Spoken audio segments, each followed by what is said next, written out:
Buenas tardes a todos y a todas. Mi nombre es Jasmina Watt y bueno, la idea de mi ponencia de hoy es traer, al menos de forma muy breve, algunos conceptos que se desprenden del fallo Fontevecchia de nuestra Corte Suprema de Justicia de la Nación, que es un fallo que ya tiene un tiempo, es del 14 de febrero del 2017, y la importancia de este fallo radica fundamentalmente en que para gran parte del mundo jurídico y académico representa un grave retroceso en materia de derechos humanos.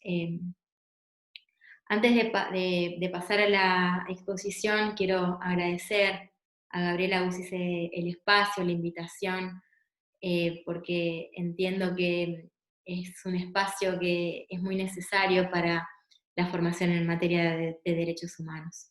Así que bueno, dicho eso, paso a la exposición.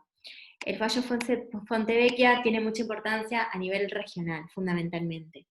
Y esto porque no solo para nuestro país, sino fundamentalmente con las consecuencias que trae aparejada con la arquitectura de la protección del sistema de derechos humanos que se encuentra vigente a nivel regional. Y estoy hablando fundamentalmente de los derechos que surgen y las libertades que surgen a partir de la Convención Americana de Derechos Humanos, que como saben tiene jerarquía constitucional en nuestro país, y también de los organismos que son los encargados de controlar y garantizar que esta convención tenga efectiva aplicación en los estados partes, que son dos organismos muy importantes que operan a nivel regional a la luz de esta convención, que es por un lado la Corte Interamericana de Derechos Humanos y la Comisión Interamericana de Derechos Humanos. Bueno, dicho esto, ya sabemos que nuestro país ha suscrito a esta convención y que esta convención tiene rango constitucional a partir del año 1994, que fue incorporado en el artículo 75, inciso 22, a nuestra Constitución. Es decir, del catálogo de derechos y libertades que ya formaban parte dentro de la Constitución Nacional, de esos derechos y libertades reconocidos ahí para todos los ciudadanos, se incorpora y se refuerza esta arquitectura del, si se quiere, de derechos humanos, de esos derechos, libertades y garantías, todos aquellos también derechos y libertades que nacen de esta convención. O sea que el Estado lo que hace es reforzar y complementar a la Constitución Nacional todas las garantías que surgen de esa convención. Pero bueno, como todo lo que tiene que ver con, con lo que es el sistema mismo de la estructura de derechos humanos, esto implica que cuando un Estado parte decide suscribir un pacto, un acuerdo, también conlleva obligaciones. Y la obligación más importante por parte del Estado, por parte de los Estados, es que efectivamente se sometan de forma obligatoria a la jurisdicción de esa convención.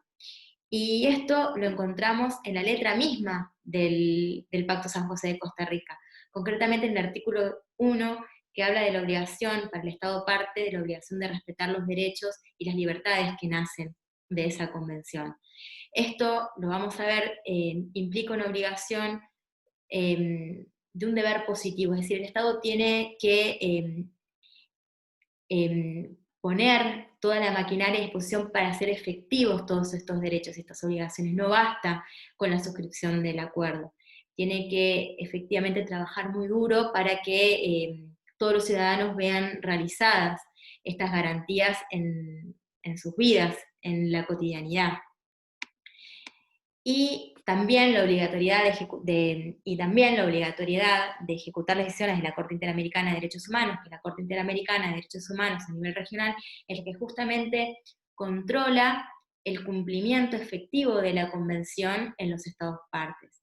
Si los Estados partes no la cumplen, eso genera una responsabilidad internacional.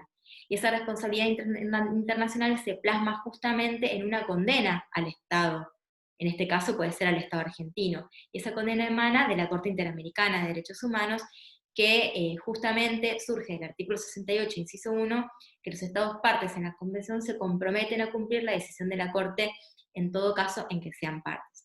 Sin esta obligatoriedad, de las decisiones de la Corte Interamericana de Derechos Humanos, de cualquier corte a nivel internacional, pensar en un sistema de protección internacional de los derechos humanos no sería irrealizable. ¿Por qué? Porque, como nosotros sabemos, y la historia de nuestro país particularmente nos lo recuerda, las violaciones de los derechos humanos generalmente se llevan a cabo, más que generalmente, exclusivamente se llevan a cabo por el Estado. Cuando nosotros hablamos de ataques sistemáticos y generalizados a la población civil, son ataques que se llevan a cabo por el Estado, o si no es por el Estado de propia mano, siempre encontramos un componente estatal, que es esencial el componente estatal para poder hablar de graves violaciones a los derechos humanos. Esto nosotros lo hemos vivido en los años más dolorosos y más oscuros de nuestra historia, justamente con el terrorismo de Estado, con la última dictadura cívico-militar que ha tenido lugar en nuestro país del 76 al 83. Bueno, en ese periodo, ya sabemos, era el Estado el que ejecutaba los crímenes más graves, los tormentos sistemáticos, privaciones ilegales de la libertad, desapariciones forzadas, homicidios, violaciones. Y ya terminados esos años oscuros, en época de democracia, también en época de democracia nosotros se ha advertido en nuestra historia también violaciones a los derechos humanos. Es decir, que también han existido torturas. Bueno, no hay que ir muy lejos, es solamente recordar el famoso caso Bulacio con Expósito, o el caso de Bueno Alves, las torturas tanto a Bulacio como de Bueno Alves, y cómo se han llevado a cabo esas investigaciones en nuestro país de forma completamente deficiente. Todas estas violaciones de derechos humanos, pensemos en las personas a las que se les violan los derechos humanos. En el Estado es muy difícil que el mismo Estado que viola esos derechos humanos le dé una respuesta o haga cesar esa violación. Entonces, a estas personas lo que les queda es recurrir a organismos internacionales, primero para dar visibilidad, y luego para ver si esa violación de los derechos humanos se puede hacer cesar de alguna manera. O sea que esta arquitectura internacional de los derechos humanos nace y tiene su fundamento justamente porque es el Estado mismo el que viola a los derechos humanos de los ciudadanos. Entonces, sin una obligatoriedad de someterse a estas jurisdicciones de los organismos internacionales, es irrealizable pensar en una protección internacional. Es irrealizable. Y por eso la Convención incorpora la obligatoriedad de ejecutar las decisiones de la Corte Interamericana de Derechos Humanos. Pasando ahora concretamente al fallo Fontevecchia, creo que es importante historizar de lo que fue, digamos, cómo se dio en nuestro país, ya terminada la dictadura cívico-militar, cómo se fue desarrollando el sistema de protección de los derechos humanos. Concretamente voy a hacer referencia al rol de la Corte Suprema de Justicia de la Nación en ese proceso. Nosotros tuvimos mucho tiempo, esto para mí me parece como un hecho central, lo que fue la nulidad de las leyes de impunidad, de la ley de obediencia debida y punto final.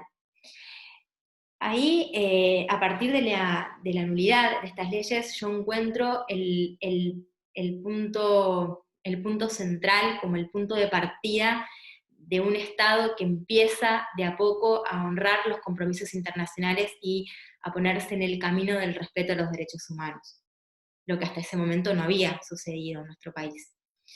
Luego de eso, vemos cómo el Estado, que es el que tiene que honrar esos compromisos internacionales a partir de la incorporación de estos pactos y tratados internacionales, cómo concretamente la Corte Suprema, de una lectura que se hace como si honra esos compromisos internacionales, luego de la nulidad de las leyes de impunidad, se dan 3 fallos que entiendo son fundamentales y fundacionales en las causas de lesa humanidad.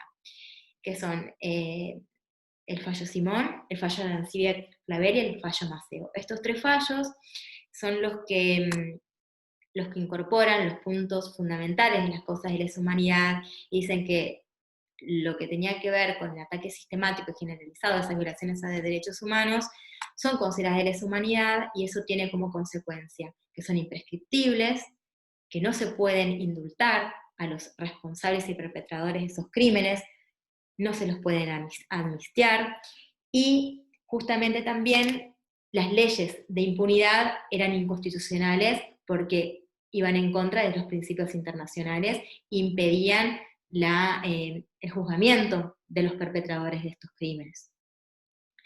Estos 3 fallos de la Corte Suprema, entiendo, honran ese compromiso internacional porque reconocen la necesidad de juzgamiento y como hecho fundamental para nuestra sociedad. Luego, también encuentro, ya en épocas en lo que tenía que ver, que antes hice referencia, a 2 fallos también muy importantes de la Corte Suprema de Justicia de la Nación, que estos fallos son dictados luego de una condena de la Corte Interamericana de Derechos Humanos. Y esto, a lo que hice referencia antes, era el fallo Espósito por las violaciones cometidas a Bulacio, las torturas y los tormentos cometidos a Bulacio, las violaciones de sus derechos humanos, y en el caso de, René Derecho, con las torturas perpetradas a Bueno Alves. Estos 2 casos le han costado al Estado argentino 2 condenas por parte de la Corte Interamericana de Derechos Humanos. Y pese a que la Corte Suprema tal vez no ha estado de acuerdo con las decisiones, ha honrado también el compromiso internacional en este punto, en el sentido de que, por ejemplo, en el caso de Bueno Alves, el imputado, que era René Derecho, había sido sobreseído por prescripción de la acción penal. Y luego de la condena de la Corte Interamericana se reabrió el proceso y se logró el juzgamiento de René Derecho. Con esto, ¿qué quiero decir? Que cuando el Estado argentino asume un compromiso internacional con la firma de un pacto o un tratado, también asume lo que se conoce como la debida diligencia. Y esto lo vemos no solamente en materia de lesa humanidad, sino en general en todo lo que tiene que ver con violaciones sistemáticas de derechos humanos, de violaciones que se llevan a cabo en determinados grupos vulnerables de la sociedad. Y este deber positivo del Estado de la debida diligencia, ¿qué implica? Implica que un Estado, cuando se producen violaciones de los derechos humanos, el Estado tiene que perseguir, sancionar, investigar, perseguir y sancionar esas violaciones de derechos humanos para erradicar determinadas prácticas. Cualquier omisión de estos puntos tan importantes que implica la debida diligencia, bueno, implica que no cumple con ese deber positivo que le impone, los pactos y tratados internacionales, todo lo que es la arquitectura del sistema de derechos humanos.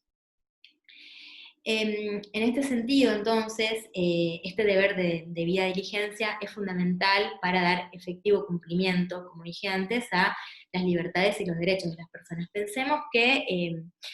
Pensemos en los grupos que generalmente ven violados o vulnerados sus derechos fundamentales y que recurren, no les queda otra, es el último recurso, concurrir a los órganos internacionales, a estas instancias internacionales. Y pensemos en casos de grupos, de los grupos que ven, por ejemplo, los grupos indígenas, las poblaciones indígenas que ven vulnerados sus derechos humanos, las mujeres, los inmigrantes, innumerables grupos que son grupos vulnerables y que tienen como último recurso recurrir a esas instancias. Entonces, es muy importante que el sistema jurídico internacional funcione y dé respuesta y que el Estado pueda cumplir con lo que le dice la Corte Interamericana. Concretamente, en el fallo Fontevecchia, nuestro Estado argentino, el Estado argentino ha sido condenado por violación al derecho a la libertad de expresión. Voy a hacer un raconto de qué se trató el fallo Fontevecchia. Son dos periodistas que en el marco de un proceso civil terminan condenados por haber publicado información del entonces presidente de la Nación, que el presidente se vio afectado en su derecho a la intimidad porque alegaba que la información pertenecía a su ámbito personal. Y los periodistas lo que decían era que esta información tenía que ser publicada porque se trataba de una persona pública. ¿Qué sucedió? La justicia argentina le dio la razón al presidente, al expresidente, y terminó condenando a los dos periodistas a que tengan a una pena pecuniaria, le tuvieron que pagar al expresidente. Esta condena de los periodistas fue convalidada por la Corte Suprema de Justicia de la Nación. Luego de que se agoten todas las instancias recursivas nacionales, estos dos periodistas llevan el caso a la Corte Interamericana de Derechos Humanos. Y cómo finaliza la historia es que la Corte Interamericana de Derechos Humanos lo que dicen es que esta condena a los dos periodistas efectivamente iba en contra de la Convención. Es decir, había violado el derecho a la libertad de expresión reconocido en el artículo 13 de la Convención Americana de Derechos Humanos. En este punto me voy a detener para hacer una aclaración. Es muy importante que tengamos en claro y podamos diferenciar que cuando hablamos de un proceso, por ejemplo, penal o civil acá en el país, no tiene nada que ver, se diferencia completamente de lo que es un proceso a nivel internacional. Y la diferencia fundamental está dada en que en el país las personas que soportan los procesos penales o civiles son personas físicas, son aquellas que están sindicadas como las personas responsables de un delito o de una violación a un derecho humano. En cambio, a nivel internacional, ¿quiénes son las partes en ese proceso? Son los países, son los estados, son obviamente los representantes de las víctimas, que son los que llevan el caso a juicio, pero al que se lo enjuicia, el que está en el banquillo de los acusados a nivel internacional, es el Estado, no es una persona física. Entonces, desde este punto de vista, lo que hace a nivel internacional la Corte Interamericana de Derechos Humanos es ese caso, esa condena del Estado argentino, por ejemplo, en este caso, esa condena de los periodistas, lo que hace es estudiarla y analizarla a la luz de la Convención. No hace un control ni del proceso a nivel local, ni tampoco de la normativa a nivel local. Lo que hace es estudiar y analizar esa posible violación a la luz de la Convención. La Convención es lo que marca la interpretación que va a hacer la Corte Interamericana de una determinada sentencia que llega a su conocimiento, a su estudio. Y en base a eso es lo que va a juzgar también la actitud del Estado, pero el Estado en un todo, no con sus representantes particulares, sino como respuesta a nivel internacional. Desde este punto de vista, entonces, lo que hace es condenar al Estado argentino porque consideró que la condena a los periodistas violaba un derecho a la libertad de expresión incluido en la Convención Interamericana. La condena incluyó 3 puntos: dejar sin efecto la condena civil impuesta a los periodistas, realizar las publicaciones dispuestas en la presente sentencia y la entrega de montos dinerarios emitidos por los periodistas a razón de la condena. Lo que pasó también en Fontevecchia, que es muy importante, es que muchos puntos de la condena, algunos son ejecutados por el Poder Ejecutivo y otros, y este es el primer punto, que es al que me voy a referir, me voy a detener en lo que sigue, es el que tuvo que resolver la Corte Suprema de Justicia de la Nación, que es lo que acá estamos debatiendo. Y tiene especial importancia porque entiendo que a partir de esta decisión de que justamente la Corte Interamericana le ordena al Estado argentino que se deje sin efecto esa condena civil, es que fundamentalmente de lo que parte la Corte Interamericana es que si no se deja sin efecto este tipo de condena lo que se hace es convalidar esa violación a la libertad de expresión, esa violación a ese derecho humano reconocido en la Convención. O sea que tiene que ser dejada sin efecto, porque justamente lo que se busca con el sistema de protección de derechos humanos es que, verificada una violación, esa violación tiene que cesar inmediatamente y esa persona o ese ciudadano el que ve vulnerado ese derecho tiene que ser devuelto en el goce de ese derecho. O sea que es muy difícil pensar estos objetivos sin que esta condena borre sus efectos. Entonces, ¿qué dice la Corte Suprema de Justicia de la Nación en este punto? Y acá es importante comparar y hacer un cotejo de cómo venía respondiendo la Corte Suprema hasta Fontevecchia, con los fallos a los que antes hice referencia. Bueno, en este caso hace un viraje. La Corte Suprema en este caso lo que dice es que le quita obligatoriedad a la decisión de la Corte Interamericana de Derechos Humanos. Lo que le dice es, voy a ejecutar la orden de la Corte Interamericana siempre y cuando esa orden no colisione con algún principio del orden público que nace de la Constitución Nacional. Es decir, lo que dice es, dentro de lo que es en nuestro sistema jurídico, el máximo garante y la máxima autoridad es la Corte Suprema de Justicia de la Nación. Lo que dice concretamente en este punto la Corte Suprema es que al ordenarle que se deje sin efecto esa sentencia, lo que está haciendo es funcionando como de cuarta instancia la Corte Interamericana. Esto claramente es una falacia del fallo de la Corte Suprema. ¿Por qué? Porque la Corte Interamericana nunca puede funcionar como cuarta instancia, porque la Corte, como dijimos antes, ordena al Estado dejar sin efecto una violación. No le dice al Estado argentino cómo tiene que dejar sin efecto esa violación. Ahí es dueño y señor el Estado argentino de cómo va a llevar adelante, cómo va a hacer cesar esa violación al derecho humano. En esto pienso que la Corte busca esta puerta para introducir para volver a instalar una teoría que se pensaba ya completamente dejada de lado y abandonada por la misma Corte Suprema de Justicia de la Nación, con los fallos que antes hice referencia. Y acá es muy importante distinguir que hay dos modelos de interpretación de los fallos de los fallos de la Corte Interamericana, los fallos de los tribunales internacionales, de los cuales el Estado argentino decide formar parte. Y tenemos por un lado la tesis dualista y la tesis monista. ¿Cómo funciona esto? La tesis dualista, que es también la que nosotros vamos a identificar en el fallo en disidencia de Fait, en los casos, por ejemplo, de los que antes hice referencia, de Maceo, Arancibia Clavel y Simón, es aquella que establece que nuestro sistema jurídico es una pirámide, como la vemos acá, en la cual en la cúspide está la Constitución y abajo de esa cúspide tenemos un segundo nivel de menor jerarquía en donde se ubican los tratados y pactos internacionales.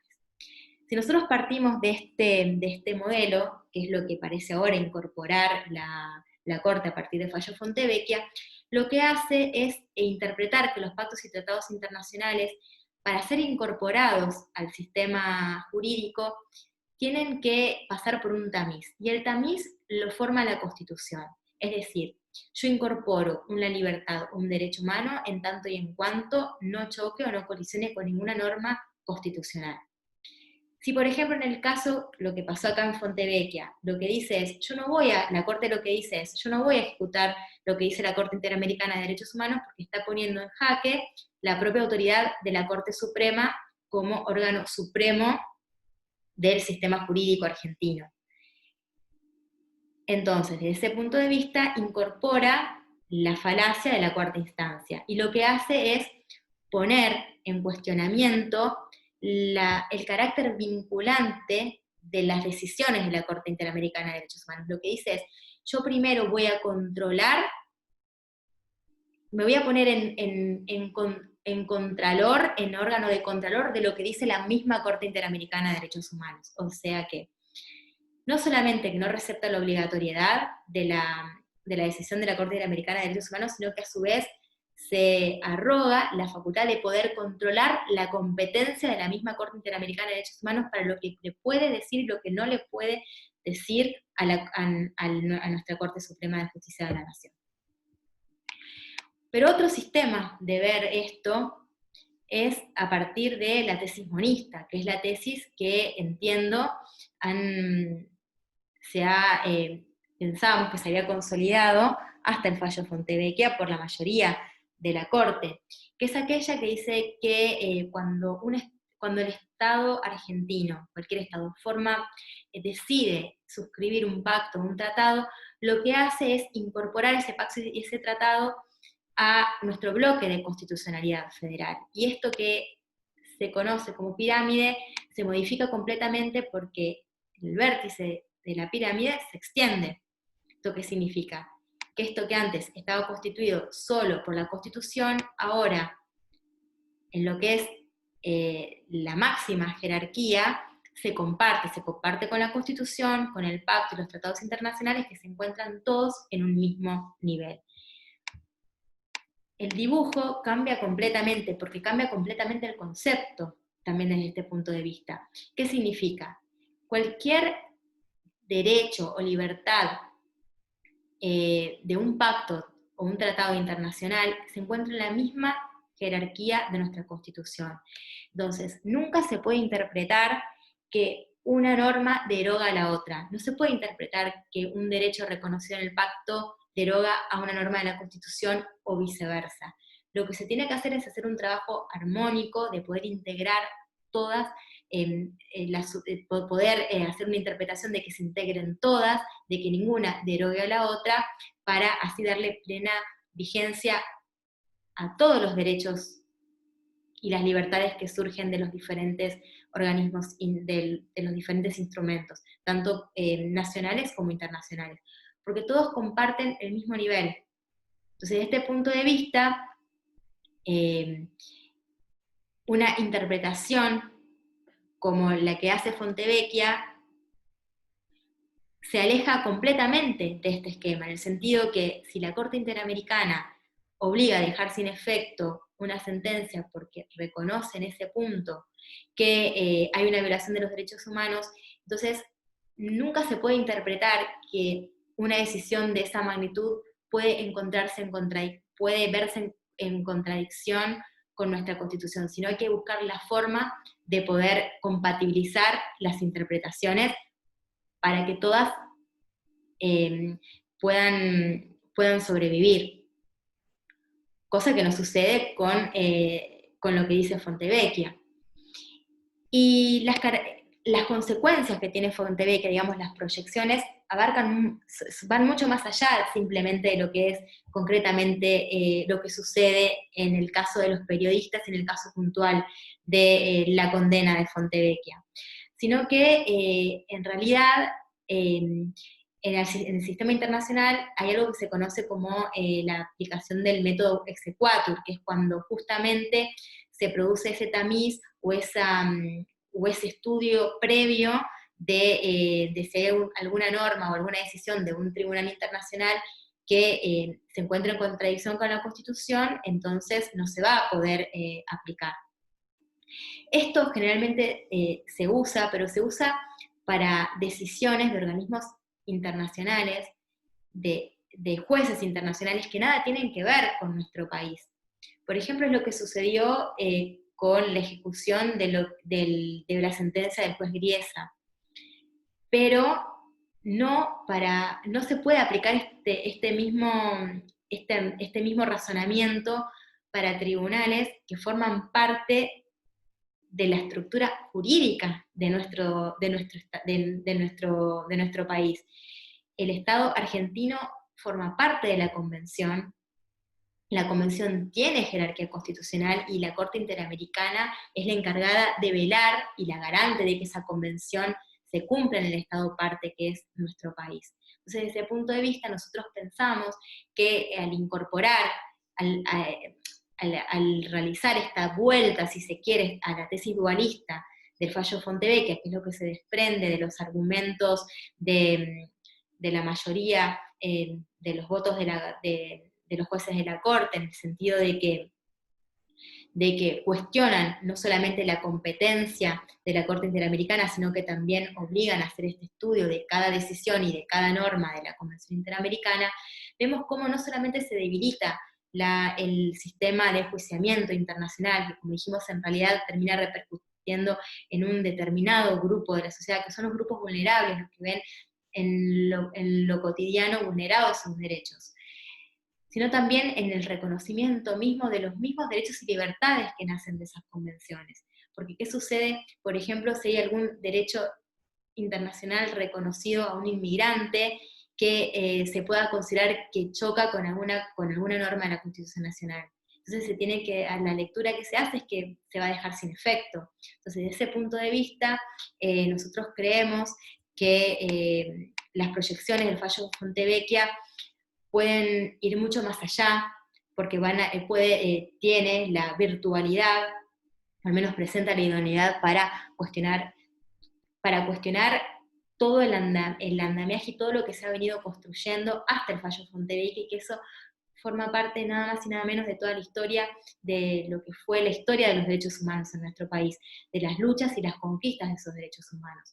Y el fallo Fontevecchia lo que nos demuestra es que cuando nosotros hablamos de que hay derechos conquistados o derechos de los que no se puede retroceder, bueno, fallos como los de Fontevecchia nos demuestran que las conquistas no son para ahora y para siempre, no son de ahora y para siempre, sino que siempre se puede volver atrás. Entonces hay que estar muy atentos, y demuestran que en materia de derechos humanos es una lucha constante, que implica conquistas, y que esas conquistas siempre corren peligro y siempre de esas conquistas se puede retroceder. No hay un piso ganado, no hay un piso asegurado, por eso es que siempre tenemos que estar atentos si queremos tener una sociedad más justa y brindarle protección a